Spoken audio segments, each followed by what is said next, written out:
Dans cette vidéo, nous allons examiner la partie logicielle de la preuve de concept, et en particulier les aspects de sécurité, authentification mutuelle, cryptage des données. Sur ce synaptique représentant le système du point de vue de l'IoT, on constate que l'IoT doit se connecter au broker par le réseau ouvert Internet. Avec MQTT sans cryptage, la seule précaution est un mot de passe d'accès au serveur. Comme avec HTTPS, pour crypter les données, nous utilisons le protocole TLS.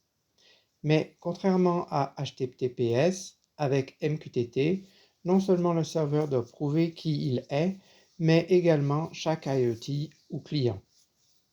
Et cela avant que les échanges de données ne commencent.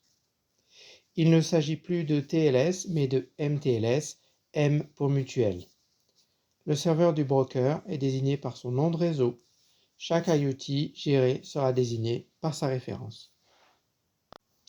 Toute la sécurité repose sur le chiffrement asymétrique. Une paire clé publique, clé privée. L'expéditeur du message possède la clé publique, le destinataire garde la clé privée. La clé publique sert à chiffrer le message que seule la clé privée permettra de déchiffrer. Dans le cas de l'échange de messages permettant l'authentification, la poignée de main, quand l'IoT envoie un message au serveur MQTT, il crypte avec la clé publique du serveur issue du certificat du serveur. Seul le serveur MQTT pourra décrypter avec sa clé privée associée à son certificat.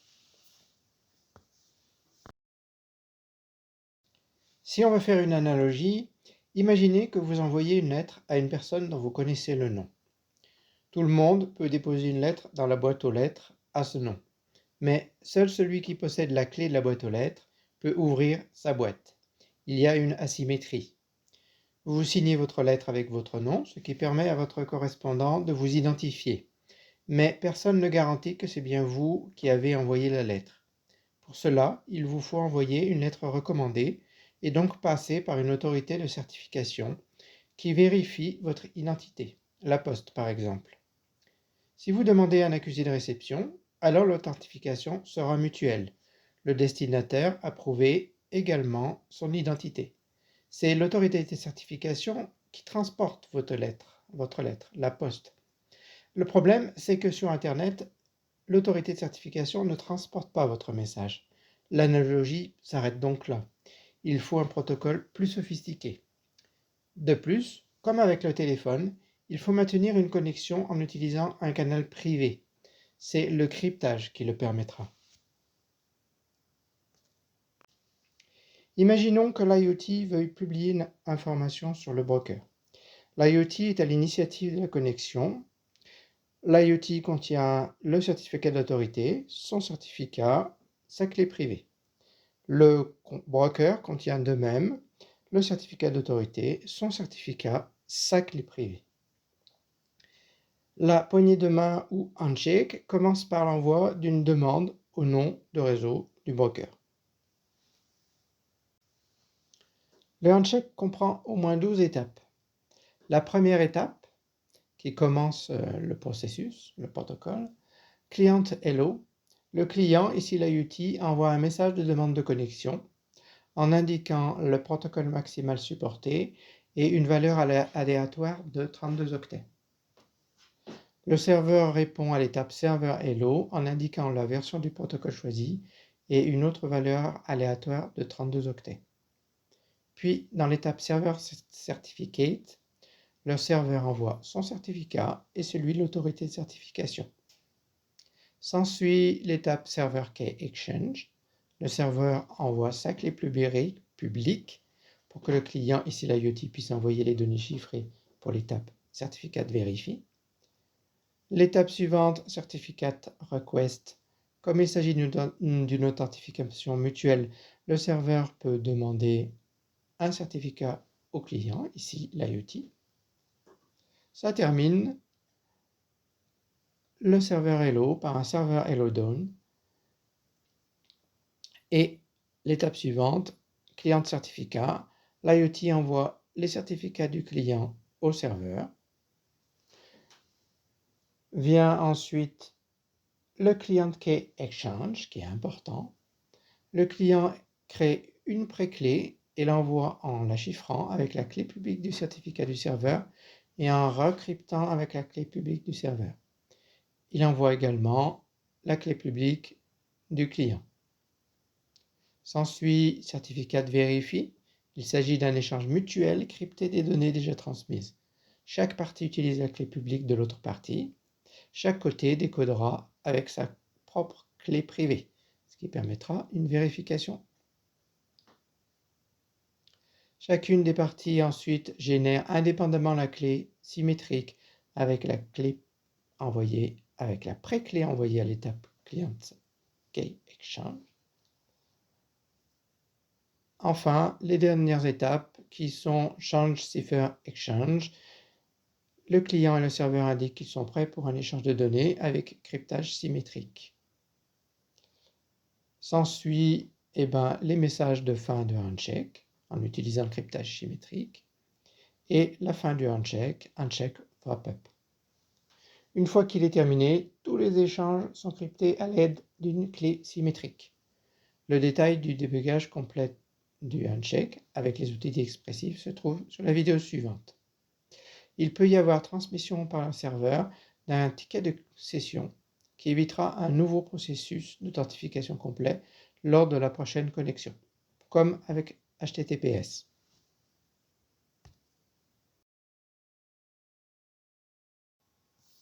Génération des certificats et des clés. Nous utiliserons OpenSSL. L'autorité de certification, nous allons nous auto-certifier car nous contrôlons les deux extrémités de la chaîne, aussi bien le serveur que le client, l'IoT, ici. La génération des clés du certificat de l'autorité de certification, les deux seront protégés par un mot de passe à choisir soigneusement. La clé et le mot de passe sont conservés en lieu sûr. Le certificat de l'autorité de certification, CACERT, sera distribué sur les IoTs, les clients et le broker, mais pas au reste du monde, même s'il n'est pas crypté dans les échanges. Les différentes parties vérifieront que chacun des certificats ont été générés avec le même CACERT. La génération des clés du broker. La génération d'abord d'une clé privée pour le broker qui sera conservée précieusement. La génération d'une demande de certificat, CSR. Nous indiquerons des informations sur l'origine de la demande, mais surtout le nom de réseau de la machine exécutant le broker. Nous serons l'autorité de certification. Donc, nous allons générer à partir de ce CSR le certificat du broker. Il contient donc le nom de l'ordinateur exécutant le broker. Cela permettra à l'IoT de vérifier qu'il envoie bien ses messages à la bonne machine. Pour générer ce certificat, donc, on a besoin du CSR, de la clé privée du broker et du certificat de l'autorité de certification avec sa clé. Voilà la configuration Mosquito pour le port 8883 avec d'abord les deux mots le mot de passe pour l'accès au serveur, puis le certificat de l'autorité de certification, le certificat du broker, sa clé privée au broker et bien sûr nous indiquerons à Mosquito qu'il faut se servir de certificat pour ce port-là. De la même façon, nous allons générer les clés pour l'IoT. Génération d'une clé privée, génération de la demande de certificat, CSR, dans lequel nous indiquerons les origines de la demande, mais surtout le nom de cette IoT-là. Génération du certificat de chaque IoT. Voilà, on a besoin du certificat de la clé, du mot de passe, de l'autorité de certification et de la demande de certificat pour générer ce certificat. Dans le code, voilà, on va avoir l'inclusion en dur pour le prototypage des certificats et de la clé privée de l'IoT. Et cette démarche sera répétée pour chaque nouveau device d'IoT. Donc pour chaque nouvelle IoT qu'on va sortir, on va associer un certificat et une clé privée pour que le broker puisse bien les distinguer. Voilà, je vais générer le certificat d'autorité maintenant avec OpenSSL. J'ai ouvert un PowerShell, un terminal PowerShell, de préférence en administrateur. Pour l'instant, il n'est pas en administrateur, mais tout à l'heure, il le faudra. Voilà, je génère la clé privée. Cette clé privée est associée à un mot de passe.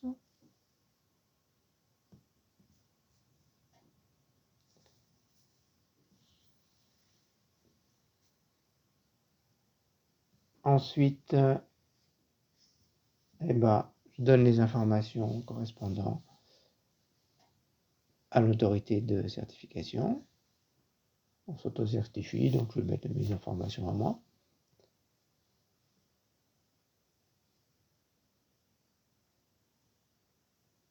Voilà.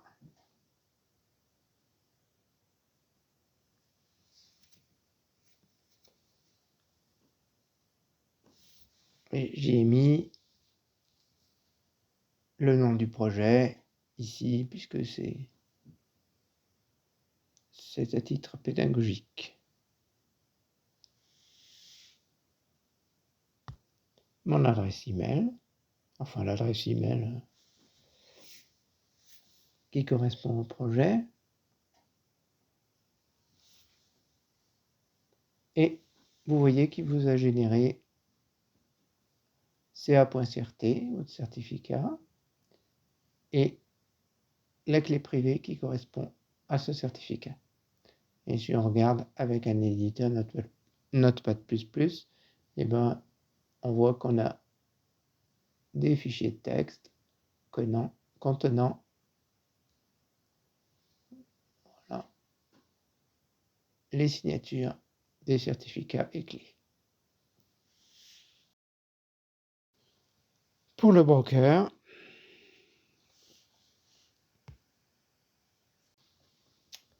alors, on génère la clé privée. Voilà, c'est fait. On va générer la demande de certificat. On donne les éléments d'information concernant l'entreprise qui demande. Voilà.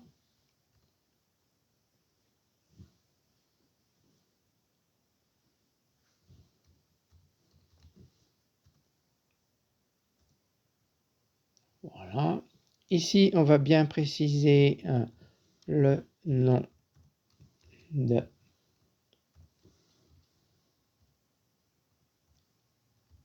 l'ordinateur serveur sur le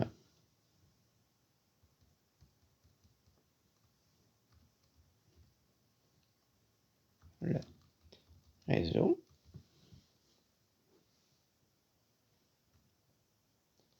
Voilà. Et une adresse email.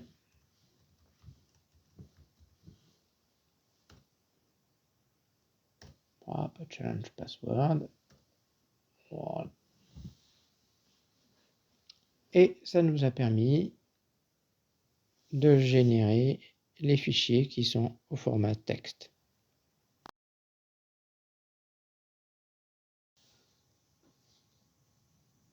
Maintenant, génération du certificat avec la demande de certificat. Il nous faut le mot de passe pour l'autorité de certification. Même chose pour l'IoT. Donc génération d'une clé privée, génération d'une demande de certificat.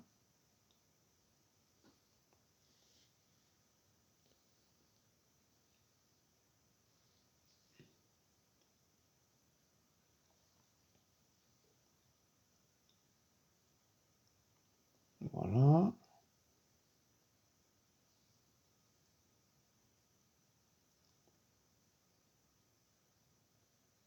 Voilà, je redonne les informations.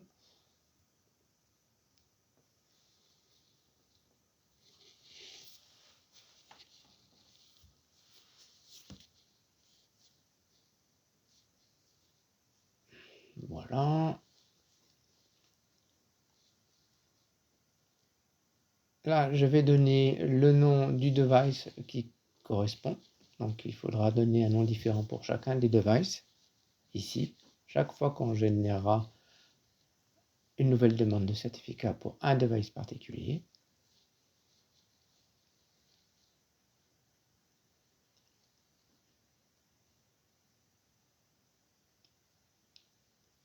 Voilà. Oups. Challenge password. Voilà notre certificat.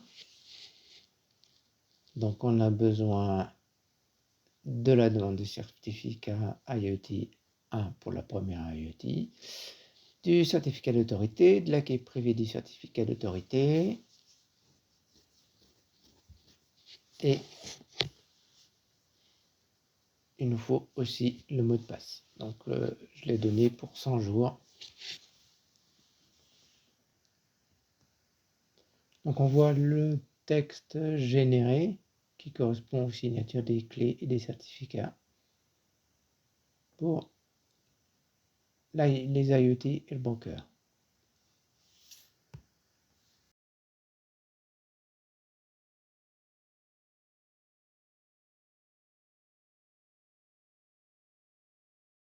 Du côté de l'objet, codé avec Arduino et FreeRTOS pour la preuve de concept. Donc le ICSID codé en dur. Pour une mise en production, il faudra prévoir une procédure de configuration.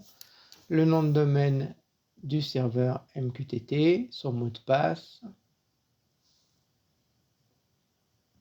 Voilà, les différents certificats et clés. Certificat d'autorité, certificat de l'IoT, clé privée de l'IoT.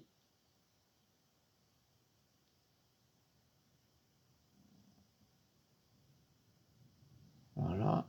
Certificats et clés pourront être intégrés dans un circuit TPM.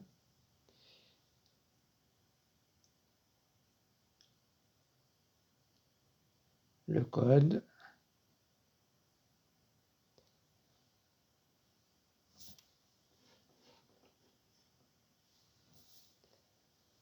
Voilà. L'instruction qui permet de publier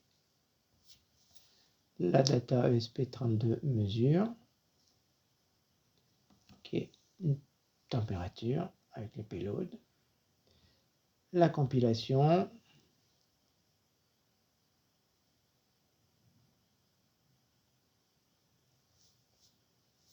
Et enfin la programmation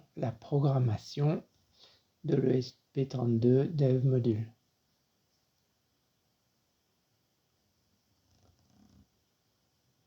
Et tout ça nous donne une preuve de concept, un IoT pour preuve de concept opérationnel.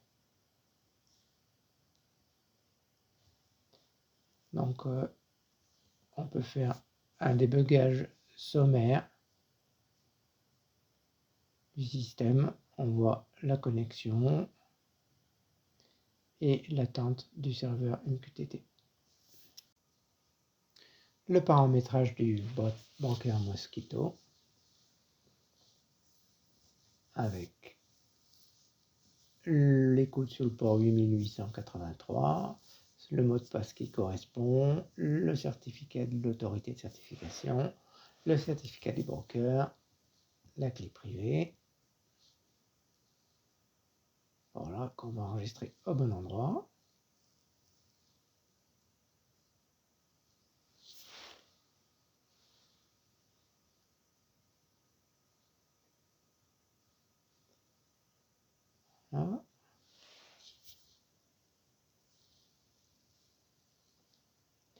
et le lancement de Mosquitto sur l'appareil qui a le nom correct. Enfin, une petite démonstration. Voilà, avec le démarrage. Voilà, la connexion de Wi-Fi.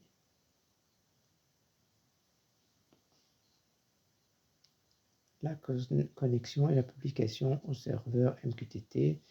Donc on voit que le nom de mon IoT est ESP32 IoT 1 et qui va se connecter, voilà,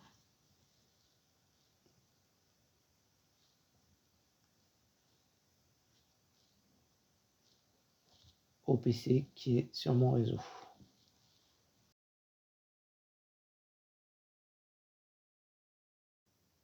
Voilà, c'est terminé pour cette mise en œuvre d'une preuve de concept d'une IoT avec un serveur MQTT et une connexion MTLS.